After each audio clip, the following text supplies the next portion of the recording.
जय हिंद। नमस्कार दोस्तों। तो जैसा कि आप सभी को मालूम होगा कि अंग्रेज़ों के द्वारा भारत को गुलाम बना लिया गया था और जितने भी गरीब लोग थे उनका शोषण किया जा रहा था, उन पर अत्याचार किया जा रहा था और उनको बहुत सारी तकलीफ़ें दिया जा रहा था। लेकिन शायद आपको यह नहीं मालूम होगा कि आखिर जो भारत में जो मजदूर रहते थे, जो कि अशिक्षित रहते थे, यानी कि डेली का कमाना था, डेली का खाना था, या फिर बहुत सारे ऐसे भी लोग थे जो कि बेरोजगार थे, जो कि पूरे तरीके से गरीब थे, तो उन लोगों को विदेश भेज दिया जाता है और फिर वहाँ पर भी गुलाम बना लिया जाता है और वहाँ पर भी शोषण किया जाता है। तो आज के इस वीडियो में हम डिस्कस करेंगे गिरमिटिया मजदूर के बारे में। आखिर गिरमिटिया मजदूर किसको कहा जाता है और किस तरीके से अंग्रेजों के द्वारा विदेश में भी भारतीय लोगों का शोषण किया जाता है, उन पर अत्याचार किया जाता है। तो चलिए वीडियो को शुरू करते हैं। तो सबसे पहले देख सकते हैं गिरमिटिया मजदूर। आखिर इसका मतलब क्या होता है? तो जो गिरमिटिया मजदूर का मतलब है कि गिरमिट, यहाँ पर देख सकते हैं वर्ड दिया गया है गिरमिट। तो जो गिरमिट वर्ड दिया गया है वह कहाँ से लिया गया है? तो यह अंग्रेजी भाषा से लिया गया है और जिसका मतलब होता है एग्रीमेंट। तो जो भारत के मजदूर रहते हैं और ब्रिटिश सरकार रहते हैं उनके बीच एग्रीमेंट होता है, 5 साल का एग्रीमेंट होता है और इसके तहत जो अंग्रेजी सरकार रहती है वह गरीब लोगों से एक अनुबंध यानी कि एग्रीमेंट तैयार कराती है और उन पर गरीब लोगों का अंगूठा मरवा लेती है और उसको विदेश भेज देती है। तो इसमें क्या कहा जाता है? तो इस एग्रीमेंट में कहा जाता है कि जो गरीब लोग रहते हैं उनको गरीबी से मुक्ति मिलेगी। जो लोग गरीब रहते थे वह मुश्किल से अपना जीवन यापन कर पाते थे, जीवन जी पाते थे। तो ऐसे में अंग्रेज लोग गरीब लोग से कहते हैं कि चलो हम तुम्हारी गरीबी को दूर कर देते हैं, इसके लिए तुम्हें विदेश जाना पड़ेगा। और जो गरीब लोग थे उनके लिए निश्चित मासिक वेतन भी तय कर दिया गया था, यानी कि महीने में सैलरी भी डिसाइड कर दिया गया था कि इतना सैलरी दिया जाएगा। इसके अलावा रहने खाने की व्यवस्था भी की गई थी, रहना खाना पीना उठना बैठना विदेश में ही रहेगा, तो इसके लिए रहने का जगह भी दिया जाएगा और खाने की भी व्यवस्था किया जाएगा। तो ये सभी लालच दिया गया था और जो एग्रीमेंट हुआ था वह 5 साल के लिए हुआ था। जो गरीब मजदूर लोग से एग्रीमेंट हुआ था वह 5 साल के लिए हुआ था। तो जो अंग्रेज लोग रहते हैं वह गरीब मजदूरों को लालच दे देते हैं और कह देते हैं कि गरीबी से मुक्ति दिलाएंगे, साथ ही साथ खाने पीने की व्यवस्था कर देंगे और महीना में तनख्वाह भी देंगे। तो ऐसे में जो बेचारे गरीब मजदूर थे वह चले जाते हैं विदेश। उनको क्या पता था कि जो अंग्रेज हैं उनको यहाँ पर फंसा रहे हैं, गरीबों को फंसाया जा रहा है, तो वह इस गुलामी में और फंस जाते हैं। वहाँ जाने के बाद जो गरीब लोग रहते हैं उनको किसी प्रकार का फैसिलिटी नहीं दिया जाता है, उनको और ज़्यादा शोषण किया जाता है, उनको और तकलीफ़ दिया जाता है, उनको गुलाम बना लिया जाता है। आखिर कैसे? तो किसी प्रकार का फैसिलिटी नहीं दिया जाता है तो जो मजदूर लोग रहते हैं उसको गुलाम जैसा व्यवहार किया जाने लगता है, उनको अधिक से अधिक काम करवाया जाने लगता है। पूरा लगभग 24 घंटा में 17-18 घंटा काम करवा दिया जाता था, यानी कि एक मजदूर जितना काम नहीं कर पाता था उससे भी अधिक काम करवा लिया जाता था। पूरा खूब शोषण किया जाने लगा। इसके अलावा आपको ये भी बताऊंगा कि आखिर किस तरीके से जो मजदूर रहते हैं, जो गिरमिटिया मजदूर रहते हैं, उसका स्थिति और भी ज़्यादा खराब हो जाती है।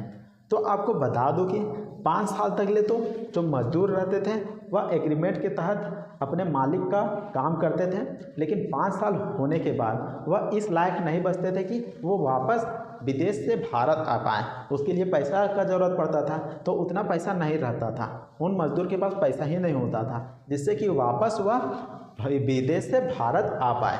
और यह भी नियम बनाया गया था कि अगर वह विदेश में नहीं रहता है, और एक तरीका का नियम भी बना दिया गया था जो कि गिरमिटिया मजदूर के लिए बनाया गया था, यानी कि जो भारत से जो लोग आए थे उनके लिए बना दिया गया था, जो कि दक्षिण अफ्रीका में 3 पाउंड कर का नियम बना दिया गया था, यानी कि जिसका जो 5 साल हो चुका है उसको कर देना पड़ेगा। तो सोचिए वह कर कहाँ से देगा? तो ऐसे में फिर उनको दोबारा से काम करना पड़ता था, 5 साल का फिर से एग्रीमेंट कराना पड़ता था और फिर से किसी न किसी मालिक के यहाँ काम करना पड़ता था। तो सोच सकते हैं कि उनके पास ना ही पैसा था भारत जाने के लिए और फिर वहाँ पर रहने के लिए उसको 5 साल का एग्रीमेंट फिर से जबरन कराना पड़ता था।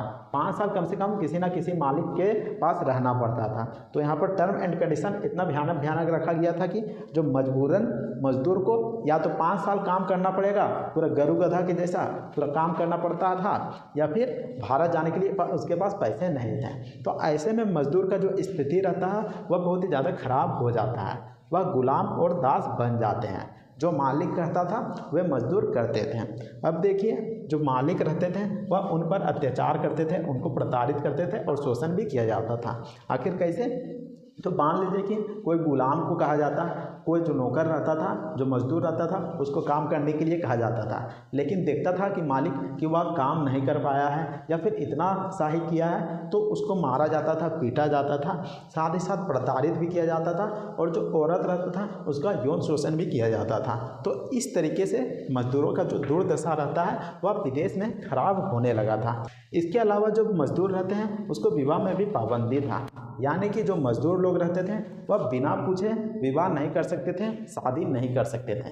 अगर किसी को शादी करना भी होता था तो इसके लिए मालिक से परमिशन लेना पड़ता था, और इसमें भी टर्म एंड कंडीशन था, नियम और शर्त था। मान लीजिए कि अगर कोई व्यक्ति दूसरे से शादी कर लेता है तो ऐसे में जिससे शादी करेगा, चाहे लड़का हो चाहे लड़की, दोनों गुलाम बन जाएंगे। जिस भी मालिक से एग्रीमेंट किया हुआ रहेगा उसका गुलाम बन जाएगा, और साथ ही साथ उसका जो बेटा होगा, जो पुत्र होगा, वो भी गुलाम बन जाएगा। तो यहाँ पर देख सकते हैं वंशानुगत गुलामी, यानी कि अगर शादी भी कर लेता है तो उसका बेटा, उसका पत्नी या फिर उसका पति गुलाम बन जाएगा। इस तरीके से अंग्रेज़ों ने पूरे तरीके से मजदूरों को फंसा लिया था, और विदेश से ना जाने ही दे रहे थे ना उसमें रहने ही दे रहे थे। तो ऐसे में मजदूर लोग क्या करते हैं, तो उनके पास कोई समझ में ही नहीं आ रहा था, कोई उपाय ही नहीं बन रहा था कि आखिर वह विदेश में रहे या फिर भारत कैसे जाए। अब देखिए, यहाँ पर जीवित रहने लायक भोजन और वस्त्र दिए जाते थे। तो जो अंग्रेजी सरकार रहती थी या विदेश में जो सरकार रहती थी वह मजदूर को इतना ही खाना और पीना देता था जितना कि वह जीवित रह सके। अब सोचने वाली बात आती है कि सिर्फ जिंदा रहने लायक इतना भोजन दिया जाता था और काम इतना करवाया जाता था कि कहा नहीं जा सकता है। तो उतना काम करवाया जाता था और खाने के लिए सिर्फ जीवित रहने लायक भोजन दिया जाता था, और वस्त्र भी दिया जाता था, जैसे तैसे वस्त्र दे दिया करते थे। और देख सकते हैं कमर तोड़ मेहनत करवाया जाता था, यानी कि एक मजदूर जितना काम नहीं कर सकता है उससे भी कई अधिक काम करवाया जाता था। और काम कहाँ पर करवाया जाता था, तो उस समय रेलवे का निर्माण हो रहा होता है, रेलवे का पटरी बिछाया जा रहा होता है, तो उसमें काम दे दिया जाता था। इसके अलावा खान हो गया, जैसे कि कोयला खान हो गया या फिर कोई मेटल का खान हो गया, तो वहाँ पर काम दिया जाता था। इसके अलावा खेती भी करवाया जाता था, और मिल यानी कि कारखानों में भी काम करवाया जाता था। जो मजदूर रहते थे उनको इन जगहों पर काम करवाया जाता था, और इतना काम करवाया जाता था कि मजदूरों का हालत ख़राब हो जाता था। अब देख सकते हैं यहाँ पर गिर मिटिया, तो गिर मिटिया यानी कि गिर जा और मिट जा। यहाँ पर मेरा तरफ से मैं बता रहा हूँ गिर मिटिया यानी कि गिर जा और मिट जा, ऐसा हाल हो चुका था मजदूरों का, यानी कि मालिक के आगे गिर जा और मिट जा। तो उसी को कह सकते हैं गिरमिटिया मजदूर, इस तरीके से भी याद रख सकते हैं। तो अंग्रेज़ों के द्वारा इस तरीके से फंसाया जाता है उनको।